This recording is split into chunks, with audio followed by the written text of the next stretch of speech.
Halo, selamat siang pemirsa. Apa kabar Anda hari ini? Semoga Anda dalam keadaan baik. Senang sekali saya Putri Windasari dan Celia Alexandra kembali menemani Anda di akhir pekan di program Apa Kabar Indonesia Siang. Celia, kita punya informasi menarik apa hari ini? Karena ini akhir pekan, Putri, seperti biasa saya akan ajak Anda pemirsa untuk berlibur secara virtual. Tapi kali ini ada berbagai kuliner-kuliner menarik dari beragam daerah yang akan kita hadirkan. Jadi nggak cuma wisata, tapi kita juga akan diajak Celia untuk menikmati berbagai kuliner dari sejumlah daerah. Tapi sebelum kita ke sana, kita punya informasi pertama untuk Anda. Pemirsa, Menteri Koordinator Bidang Perekonomian Republik Indonesia, Erlangga Hartarto, menyatakan pengunduran dirinya dari jabatan sebagai Ketua Umum DPP Partai Golkar. Erlangga memutuskan mundur pada Sabtu malam. Erlangga sendiri, pemirsa, ini sudah menjabat sebagai Ketua Umum DPP Golkar sejak tahun 2017 lalu. Masa jabatan Erlangga sebagai Ketua Umum Golkar ini semestinya akan berakhir pada Desember 2024 mendatang. Berikut pernyataan dari Erlangga Hartarto, pemirsa. Assalamualaikum warahmatullahi wabarakatuh. Selamat pagi para kader Partai Golkar yang saya cintai. Saya Erlangga Hartarto, setelah mempertimbangkan dan untuk menjaga keutuhan Partai Golkar dalam rangka memastikan stabilitas transisi pemerintahan yang akan terjadi dalam waktu dekat, maka dengan mengucapkan Bismillahirrohmanirrohim, serta atas petunjuk Tuhan Yang Maha Besar, maka dengan ini saya menyatakan pengunduran diri sebagai Ketua Umum DPP Partai Golkar. Pengunduran diri ini terhitung sejak semalam, yaitu Sabtu 10 Agustus 2024. Selanjutnya sebagai partai besar yang matang dan dewasa, DPP Partai Golkar akan segera menyiapkan mekanisme organisasi sesuai dengan ketentuan ADART organisasi yang berlaku. Semua proses ini akan dilakukan dengan damai, tertib, dan dengan menjunjung tinggi marwah Partai Golkar. Demokrasi harus kita kawal dan kita kembangkan terus-menerus. Partai politik adalah pilar demokrasi kita. Indonesia adalah negeri besar. Kita harus memastikan bahwa demokrasi kita terus berjalan dari satu generasi ke generasi berikutnya. Partai Golkar sejauh ini telah menjadi kebanggaan kita semua, serta menjadi kekuatan terdepan demokrasi Indonesia. Selama 60 tahun, kita telah membuktikan semua itu. Di dalam pemilu legislatif 2024, kita telah bersama-sama menaikkan pencapaian partai kita dengan merebut 102 kursi DPR RI, serta ratusan, bahkan ribuan kursi parlemen di berbagai tingkat pemerintahan dari Sabang sampai Merauke. Dengan keringat bersama, serta dengan tekad bersama, Partai Golkar berhasil melakukan transformasi menjadikan dirinya sebagai kebanggaan seluruh kader kita. Selain itu, dalam Pilpres yang lalu, kita berhasil memberikan kontribusi besar dalam kemenangan pasangan Bapak Prabowo Subianto dan Mas Gibran Rakabuming Raka. Mereka akan melanjutkan kepemimpinan negara sebagai presiden dan wakil presiden periode 2024-2029. Selanjutnya, untuk mempercepat lagi langkah kita ke depan dalam memajukan seluruh bangsa Indonesia. Sebagai seorang pribadi bersama seluruh keluarga saya, dari hati yang terdalam saya mengucapkan terima kasih yang tulus kepada begitu banyak pihak yang telah bekerja sama membantu membesarkan partai yang kita cintai bersama. Saya yakin seluruh prestasi yang telah kita capai bersama sejauh ini akan terus dilanjutkan dengan lebih baik lagi. Secara khusus saya ingin berterima kasih kepada Bapak Presiden Joko Widodo dan Bapak Wapres Kiai Haji Ma'ruf Amin. Demikian pula terima kasih saya sampaikan kepada Presiden terpilih Bapak Prabowo Subianto dan Wakil Presiden terpilih Mas Gibran Rakabuming Raka. Kepada para senior Golkar khususnya Bapak Yusuf Kala, Bapak Abu Rizal Bakri, Bapak Luhut Binsar Panjaitan, Bapak Akbar Tanjung, Bapak Agung Laksono, serta Bapak Muhammad Hatta. Saya juga mengucapkan beribu terima kasih atas kerjasama, dukungan, dan bimbingan yang diberikan kepada kami. kepada jajaran pengurus DPP Partai Golkar, serta kepada seluruh pimpinan partai kita di tingkat provinsi, kota, dan kabupaten. Saya percaya dapat terus menjaga soliditas dan kesinambungan Partai Golkar yang kita cintai ini. Pada kesempatan ini, perkenankanlah saya untuk menyampaikan kebanggaan saya atas dukungan dan persahabatan yang tulus selama ini. Hanya terima kasih yang dalam yang bisa saya haturkan dalam saat seperti ini. Khususnya kepada kader dan simpatisan Partai Golkar, saya menghimbau untuk terus merawat partai kita dengan penuh semangat dan optimisme. Saya yakin Partai Golkar akan terus melangkah ke depan dan memberi kontribusi positif bagi tanah air yang kita cintai. Kepada seluruh rakyat Indonesia, terima kasih atas dukungan dan kepercayaan selama ini kepada Partai Golkar sebagai pembawa harapan bagi kemajuan bersama. Sebagai pribadi, saya mohon maaf yang sebesar-besarnya atas kekurangan atau kesalahan yang saya lakukan selama ini. Sekali lagi terima kasih atas bantuan, kerjasama, serta persahabatan kepada semua pihak. Saya yakin dengan kebersamaan yang erat, Indonesia akan menjadi negeri yang semakin membanggakan kita semua. Sebagai penutup, perkenankanlah saya untuk mengutip satu bait dalam himne Partai Golkar. Hiduplah golongan karya, semoga Tuhan selalu melindunginya. Wassalamualaikum warahmatullahi wabarakatuh. Ya pemirsa, untuk memperbarui informasi pengunduran diri dari Erlangga Hartarto, Ketua Umum Partai Golkar ini, kita sudah ada rekan-rekan kami yang berada di 2 titik, yakni Ikra Anggana yang berada di Widya Chandra dan juga Putri Sofia dari DPP Golkar. Kita ke Putri Sofia terlebih dahulu. Putri, saat ini di DPP Golkar sedang melakukan kegiatan apa? Ya, selamat siang Celia, Putri dan juga pemirsa. Untuk di kantor Dewan Perwakilan Pusat Partai Golkar yang terletak di Selipi, Jakarta, memang kami awak media sedari tadi memang sudah menunggu adanya tanda-tanda ataupun adanya elit dari Partai Golkar yang menghampiri kantor DPP Partai Golkar untuk melangsungkan konferensi pers ataupun jumpa pers terkait dengan pengunduran diri yang dilakukan oleh Ketua Umum DPP Partai Golkar Erlangga Hartarto. Memang pengunduran diri ini telah ditekan surat pengunduran dirinya pada hari Sabtu malam 10 Agustus 2024. Namun kami di sini masih menunggu adanya tanda-tanda ataupun kedatangan dari para elit Golkar yang nantinya akan menyampaikan keterangan secara resmi mengenai pengunduran dari Erlangga Hartarto. Dan untuk pengunduran diri sendiri, memang Erlangga Hartarto telah menyampaikan di keterangan persnya mengenai pengunduran dirinya, yang menyebut memang pengunduran diri ini adalah untuk rangka stabilitas di internal Partai Golkar dan juga untuk menyambut transisi untuk pemerintahan yang terjadi dalam waktu dekat. Dan untuk pengunduran diri sendiri ini tadi kami mendapat informasi langsung dari Wakil Ketua Umum Partai Golkar yakni Erwin Aksa, yang mana memang terkait pengunduran dari Erlangga Hartarto sendiri ini akan dilakukan rapat pleno untuk Partai Golkar nantinya untuk menentukan siapa nantinya pengganti ataupun pelaksana tugas Ketua Umum DPP Partai Golkar. Rapat pleno ini akan dilangsungkan pada hari Selasa, yang mana nantinya akan dihadiri oleh para elit partai dan juga para kader dari Partai Golkar. Selain untuk menentukan ketua umum, ini juga akan untuk menentukan musyawarah nasional luar biasa Munaslup Partai Golkar, yang memang ini dijadwalkan sebenarnya pada bulan Desember 2024, namun ini ada beredar kabar akan dilaksanakan pada Agustus bulan ini.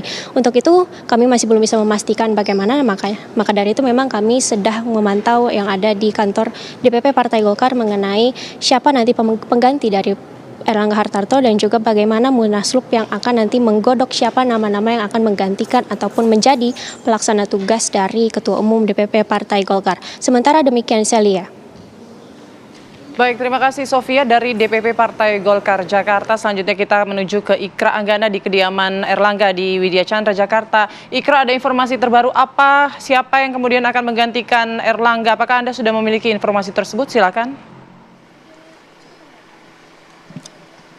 Baik, selamat siang Putri dan juga pemirsa. Untuk informasi mengenai siapa yang akan menggantikan Ketua Umum Partai Golkar yang baru saja resmi mengundurkan diri, hari ini memang belum ada informasi resminya siapa pihak yang akan menggantikan. Namun tadi sempat ada pernyataan dari Ketua DPP Partai Golkar, salah satunya itu adalah Ahmad Doli Kurnia, yang menjelaskan bahwa nanti Golkar akan segera melangsungkan rapat pleno, di mana rapat pleno ini akan dilangsungkan pada hari Selasa untuk menunjuk PLT atau pelaksana tugas Ketua Umum Partai Golkar, di mana kami pantau tadi kurang lebih sejak 2 jam terakhir ini tadi sempat ada Airlangga Hartarto, namun keluar dari kediamannya untuk bertolak langsung ke bandara dari informasi yang kami terima untuk menuju ke ibu kota Nusantara, di mana besok sendiri diketahui akan ada rapat paripurna bersama seluruh jajaran Menteri Kabinet Indonesia Maju, Menteri Jokowi untuk menggelar sidang paripurna di IKN, di mana Airlangga Hartarto ini diinformasikan bertolak dari kediamannya di Widya Chandra menuju ke IKN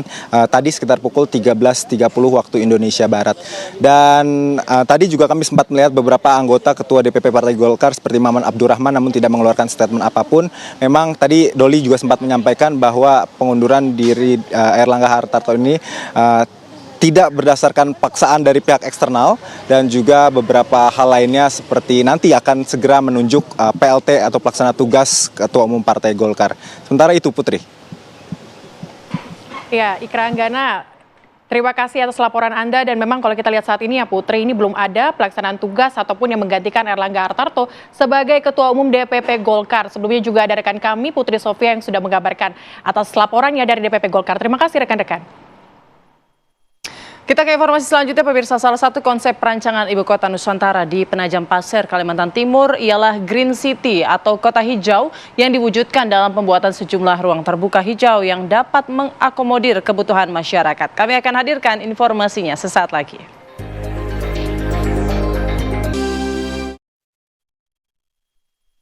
Anda kembali di Apa Kabar Indonesia Siang, pemirsa. Salah satu konsep rancangan Ibu Kota Nusantara di Penajam Pasir, Kalimantan Timur adalah Green City atau kota hijau yang diwujudkan dalam pembuatan sejumlah ruang terbuka hijau yang dapat mengakomodir kebutuhan masyarakat. Ya, kita akan mengikuti reporter TV One Yohanes Leonardo jalan-jalan di IKN.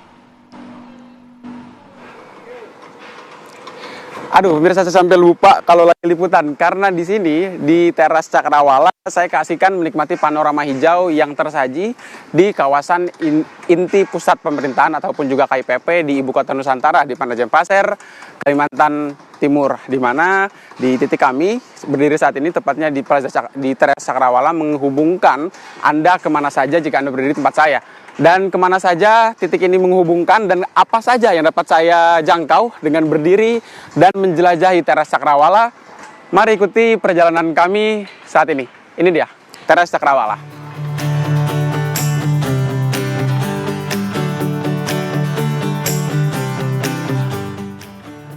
Pilihan ruang terbuka hijau yang menjadi proyek unggulan IKN adalah sumbu kebangsaan yang dibangun di tengah kawasan inti pusat pemerintahan atau KIPP kota yang juga mengusung konsep Smart City. Sumbu kebangsaan menghubungkan publik pada sederet fasilitas penunjang keperluan masyarakat di IKN, termasuk ke Plaza Seremoni, Bukit Bendera, Plaza Bhinneka, hingga Istana Negara dan IKN Memorial Park yang berdiri tepat berseberangan dengan teras Cakrawala, membelah hamparan pepohonan di atas aliran embung yang berada di tengah-tengahnya. Jas merah, jangan sekali-sekali melupakan sejarah adalah ungkapan lama yang sudah kita dengarkan sejak kecil.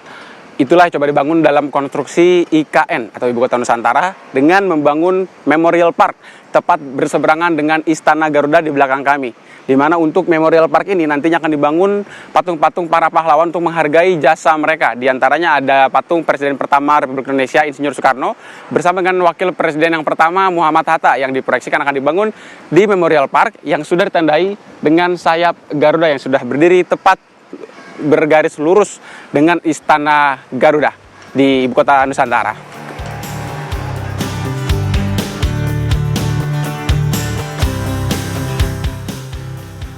Sejatinya, akan ada lebih banyak lagi ruang terbuka yang nantinya akan terkoneksi dalam sumbu kebangsaan. Terlebih sejak awal sumbu kebangsaan memang dianggap sebagai salah satu representasi poros keberadaan bangsa di IKN ini. Selain itu, sumbu kebangsaan yang terkoneksi oleh teras Cakrawala tadi memungkinkan publik agar dapat bersantai di sentra pengunjung atau visitor center yang berhadapan langsung dengan Istana Garuda. Pemirsa, ini adalah sentra massa atau visitor center di bagian dari sumbu kebangsaan, di mana tadi kita jalan-jalan dari teras Cakrawala mengelilingi seluruh sumbu kebangsaan dan kami tiba di visitor center atau di sentra massa, di mana sentra massa ini dapat menjadi titik bagi para pengunjung untuk melihat-lihat dan duduk-duduk santai di tribun yang ada di belakang kami. Di sentra massa ini, tepat di depan saya, juru kamera kami, Dani Martin Perdana akan memperlihatkan pada Anda tribun-tribun yang dapat digunakan oleh Anda yang berkunjung ke IKN sebagai tamu tentunya untuk duduk-duduk bersantai menikmati panorama hijau yang ada di Ibu Kota Nusantara sesuai dengan konsep Smart City dan Green City-nya. Lalu kemudian dari tribun tersebut Anda dapat menyaksikan langsung ke Istana Garuda lengkap dengan monumen yang sudah berdiri megah di belakang ruang kerja yang nantinya menjadi ruang kerja Presiden Republik Indonesia di Ibu Kota Nusantara di Penajam Pasir. Dan sepertilah pemirsa, Ibu Kota Nusantara dengan sumbu kebangsaannya. Tertarik jalan-jalan ke IKN? Jadi kapan nih Anda nyusul kami ke IKN? Dari Penajam Pasir, Kalimantan Timur, Yohanes Leonardo, Dani Martin, TV One mengabarkan. Bagaimana aktivitas terkini di Ibu Kota Nusantara dan seperti apa persiapan rapat kabinet pertama yang akan dilangsungkan esok di hari Senin di IKN? Siapa saja menteri yang sudah hadir di IKN? Kita akan dengarkan laporan dari rekan kami, Yohanes Leonardo. Silakan, Yohanes. Baik, selamat sore waktu Indonesia Tengah, Putri Windasari, Celia Alexandra dan juga pemirsa. Memang benar bahwa saat ini satu hari sebelum sidang kabinet yang berlangsung untuk pertama kalinya di luar Istana Negara di Jakarta Pusat, memang berbagai persiapan terus dipersiapkan, diantaranya di dalam Istana Garuda sejumlah persiapan khusus untuk menggelar sidang kabinet sudah dilakukan, percepatan pengecetan, kemudian juga infrastruktur penunjang lainnya juga sudah dimantapkan dan dipastikan akan berfungsi dengan baik untuk sidang kabinet yang berlangsung pada besok dan dipimpin langsung oleh Presiden Joko Widodo. Dan memang untuk peninjauan istana maupun juga peninjauan infrastruktur penunjang lainnya, tadi juga sudah kami pantau ada PLT Kepala Otorita Ibu Kota Nusantara yang juga menjabat sebagai Menteri PUPR, Basuki Hadi Mulyono, yang meninjau langsung perkembangan berbagai infrastruktur, diantara termasuk persiapan terakhir Istana Garuda untuk sidang kabinet besok pagi begitu ya. Lalu kemudian juga tadi kami berjumpa dengan Menko Marves, ada Luhut Binsar Panjaitan, yang tidak hanya meninjau Istana Garuda tapi juga meninjau kantor Kementerian Kemenko Marves begitu di tempat kami mengabarkan saat ini. Dan memang untuk peninjauan tadi Luhut sempat melihat-lihat ruang kerja yang nantinya akan digunakan oleh oleh Menko Marves sendiri dalam jika memang sudah sepenuhnya difungsikan, karena memang tadi sempat berujar begitu Luhut bahwa ditargetkan aktivitas di IKN ini ditargetkan akan beraktivitas sebesar 70% pada kuartal pertama tahun 2025 tahun depan. Artinya memang Luhut dan juga tadi dari Kementerian PUPR, Basuki juga sempat berujar optimistis untuk kemudian pada kuartal pertama tahun depan ini aktivitas 70% di IKN sudah berlangsung normal untuk penugasan pemerintahan begitu. Dan tadi juga dari kunjungan hari ini kami mendapati bahwa di kantor Kemenko Marves ini juga memang ada sebanyak total 7 lantai dengan 3 lantai diantaranya sudah berfungsi termasuk dengan penggunaan air dan juga listrik, dan berbagai fasilitas umumnya sudah siap digunakan untuk tanggal 17 Agustus 2024 besok dan juga sidang kabinet besok yang akan berlangsung. Sementara demikian, Putri dan juga Celia. Ya, beberapa menteri memang terlihat sudah hadir di IKN Nusantara. Terima kasih atas laporan Anda, Yohanes Leonardo. Selamat bertugas kembali. Kita ke informasi selanjutnya, pemirsa. 13 rumah warga di Penjaringan, Jakarta Utara nyaris roboh akibat ledakan gas 3 kg. 3 orang warga diinformasikan mengalami luka dan 1 diantaranya kritis akibat luka bakar. Kami akan hadirkan informasinya sesaat lagi.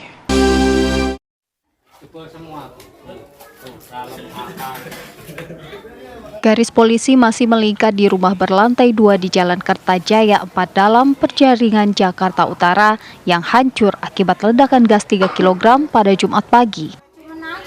Sebanyak 12 rumah warga lainnya yang berdekatan turut mengalami kerusakan parah akibat dampak ledakan. Selain menghancurkan 13 rumah warga, ledakan yang disebabkan kebocoran pada gas 3 kg ini juga membuat 3 warga mengalami luka-luka. Korban kini tengah mendapatkan perawatan di rumah sakit. Si ibu ini lagi masak, pas kebetulan dia gas yang dia punya itu habis, pinjam ke sebelah, ke sini, ke seberang, bukan sebelah ya, seberang. Nah, kata yang seberang, ibu jangan nyalain dulu karena asap masih ada, karena gas itu yang dicopot itu yang pertama lupa. Nah, mungkin entah nggak ngedengar, entah bagaimana itu si ibu langsung nyalain kompor. Disitulah kejadian ngebeleduk. Yang dampak asbesnya pada pecah itu. Saat ini warga secara swadaya tengah berupaya memperbaiki rumah yang terdampak. Untuk sementara, pengurus RT dan RW akan membuat tenda atau tempat tinggal sementara bagi para warga yang rumahnya tak bisa ditempati akibat insiden ini. Dari Jakarta, Dava Akbari, TV One mengabarkan.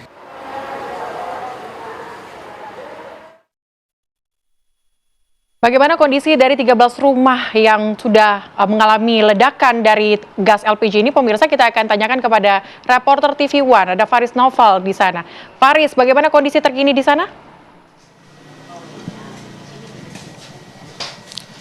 Ya, selamat siang Celia, Putri, dan juga pemirsa. Lagi-lagi ini gas meleduk, ini gas LPG 3 kg yang mana diakibatkan adanya kebocoran gas juga di sini yang mengakibatkan ini ada satu rumah yang roboh sudah tidak bisa ditempati kembali dan juga 12 rumah lainnya terdampak mulai dari retak-retak di tembok sampai plafon rumah yang runtuh dan juga atap rumah yang runtuh. Dan salah satunya rumah yang berada di sebelah ini rumah Bapak Hadi yang kita akan tanyakan langsung. Pak Hadi, selamat siang. Selamat siang. Ini betul rumah Bapak ya? Betul rumah saya. Pak, saat kejadian saat itu Bapak sedang apa? Ya, saya sedang lagi menyiapkan sholat subuh. Dan ya, saat itu kejadiannya seperti apa Pak? Apa yang Bapak rasakan saat itu? Ya, seperti apa? Getaran yang ini meleduk gitu. Dan dampaknya ini apa saja ke rumah Bapak? Ya, ini yang jelas asbesnya hancur semua. Plafon juga ini pada rontok semua ke bawah. Tembok juga ini pada hancur semua.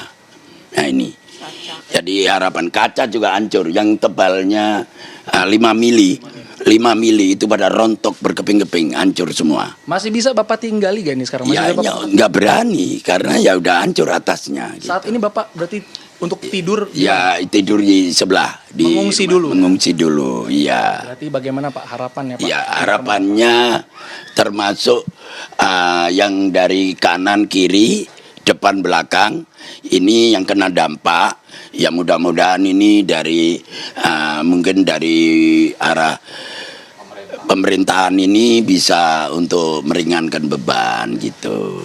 Bapak terkena dampak mungkin luka-luka begitu Pak dari kejadian ini ada? Ya kalau yang kejadian itu yang jelas Ibu Atun yang sepuh udah usianya udah 76 apa berapa itu ya.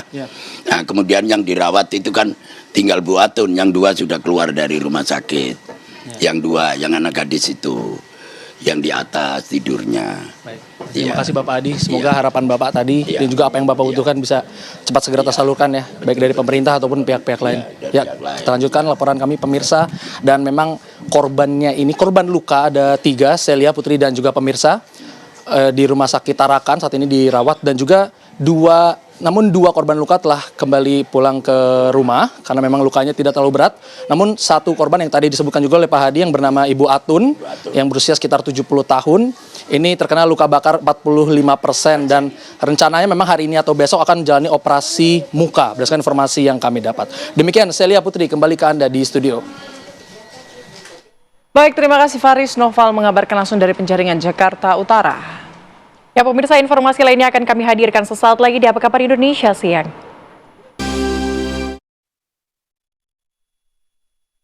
Anda kembali di Apa Kabar Indonesia Siang, pemirsa. Menteri Pertahanan Republik Indonesia yang juga Presiden terpilih Prabowo Subianto kembali memberikan bantuan 100 unit mobil perawatan masjid pada acara Munas ke-14 BKPRMI di Medan, Sumatera Utara.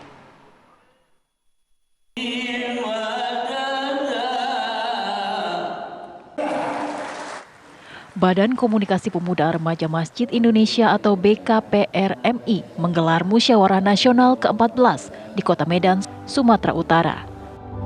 Acara ini dibuka oleh Menko Polhukam Hadi Cahyanto pada Kamis 8 Agustus kemarin.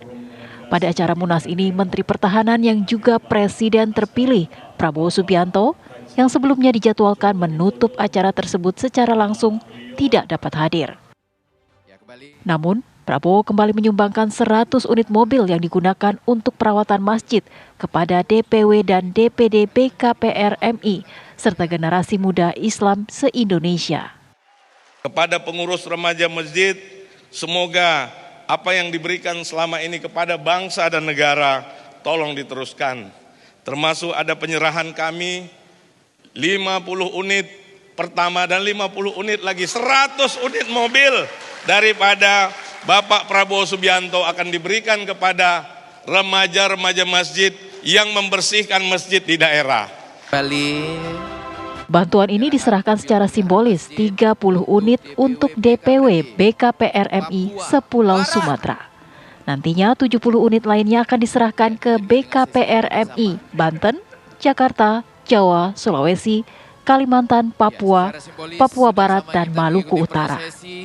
Sebelumnya, Prabowo Subianto juga pernah menyumbangkan 40 unit mobil pembersih masjid untuk mensukseskan program pembersihan 222.000 masjid dan musola se-Indonesia.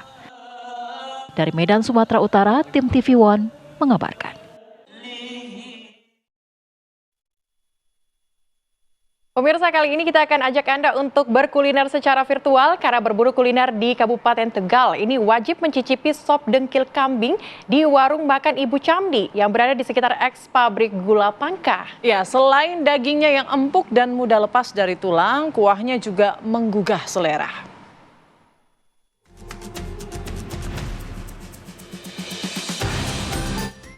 Jika Anda sedang berada di Kabupaten Tegal dan Anda seorang penikmat kuliner, wajib mencicipi sop dengkil atau kaki kambing di warung makan Ibu Hamdi yang berada di sekitar eks pabrik gula Pangkah. Menu spesial sop dengkil yang sudah terkenal itu menjadikan warung makan yang sudah berdiri 20 tahunan lebih ini selalu ramai jam makan siang.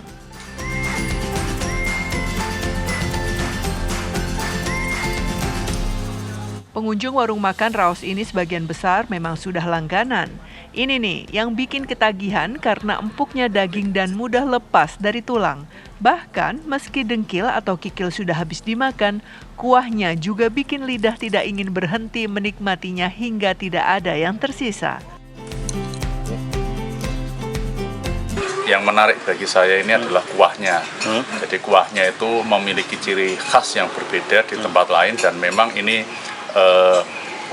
cita rasanya benar-benar kayak akan rempah. Dari segi rasa, sari kuahnya, terus dagingnya juga empuk, ya, mudah untuk kalangan muda ataupun tua bisa menikmati juga. Perlu waktu 5 jam untuk merebus dengkil kambing hingga empuk. Untuk bumbunya tidak jauh beda dengan rempah sop pada umumnya. Adanya cuma pecak lele, terus coba bikin sop dengkil, ternyata lebih berhasil di sop dengkilnya. Dan kebetulan memang almarhum bapak dulu memang suka sop dengkil, jadi ibu sering bikin. Harga satu mangkuk sop dengkil, nasi dan minuman teh tawar dibanderol Rp42.000. Warung yang buka sejak pukul 7 pagi hingga 5 sore ini selalu dipadati pengunjung dari berbagai daerah. Dari Kabupaten Tegal, Jawa Tengah, Muhammad Hamzah, TV One mengabarkan. Ya pemirsa, dalam rangka Semarak Kemerdekaan Republik Indonesia yang ke-79 Republik Indonesia, ini ribuan warga ataupun masyarakat Kabupaten Bogor ikut serta dalam kirap bendera merah putih. Ribuan masyarakat tampak antusias mengikuti kirap, pemirsa.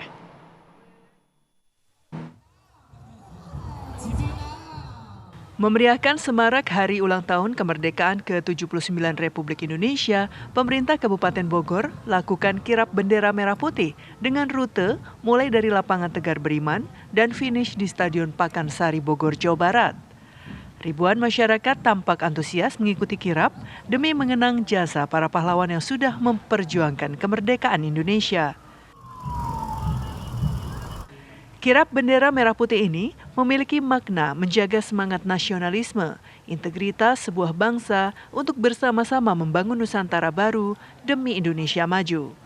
PJ Bupati Bogor, Asmawa Tosepu mengungkapkan bahwa kirap bendera merah putih dilakukan dalam rangka mengisi HUT kemerdekaan RI ke-79 dengan mengajak masyarakat bersama-sama mengibarkan bendera merah putih yang merupakan pemersatu bangsa. Hari ini pemerintah Kabupaten Bogor bersama semua stakeholder yang terkait di Kabupaten Bogor melaksanakan salah satu rangkaian kegiatan Semara Kemerdekaan ke-79 Hari Ulang Tahun Republik Indonesia ke-79 tahun 2024 di Kabupaten Bogor. Dalam rangka kita memberikan semangat di mengisi kemerdekaan di ke-79 ini dengan mengajak warga masyarakat untuk sama-sama mengibarkan bendera merah putih karena bendera ini adalah pemersatu bangsa.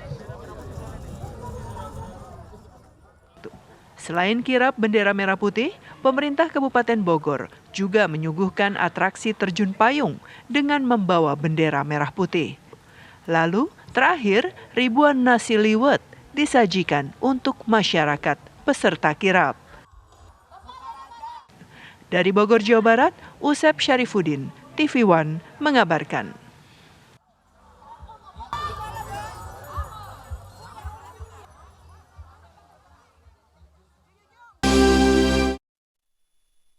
Terima kasih masih bersama kami di Apa Kabar Indonesia Siang pemirsa. Ini di tengah gemerlap pesta olahraga multi-event terakbar dunia di Paris, Chef de Mission Indonesia Anindya Novian Bakri ini menyempatkan diri tampil sebagai pelari amatir di ajang Marathon Portos atau Paris Marathon 2024. Marathon Portos atau Paris Marathon 2024 berlangsung di kota Paris Sabtu malam waktu setempat.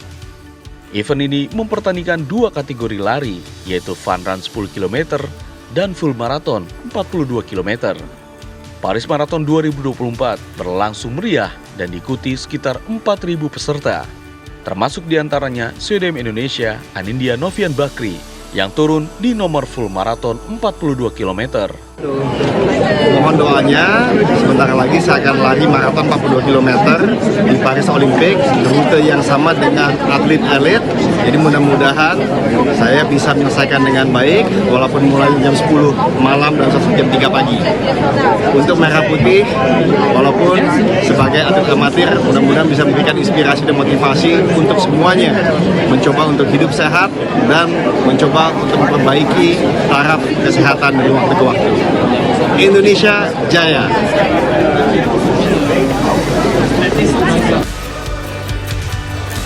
Paris Marathon kali ini menjadi yang pertama dihelat di Olimpiade. Ajang ini diciptakan untuk masyarakat umum agar bisa merasakan menjadi pelari maraton Olimpiade. Jadi atlet kita telah berjuang luar biasa, 29 atlet amatir, jadi atlet ke-30 untuk Paris Marathon, untuk menandakan bahwa semua juga bisa, berbeda umur, berbeda kelamin, bukan alasan. Paris Marathon 2024 kali ini menggunakan trek yang sama dengan trek nomor maraton Olimpiade Paris 2024. Dari Paris, Prancis, Faisal Kreb, TV One mengabarkan.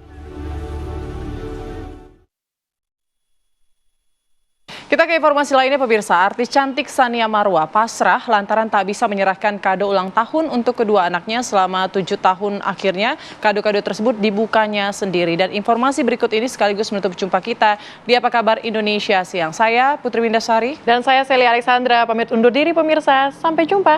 Sampai jumpa.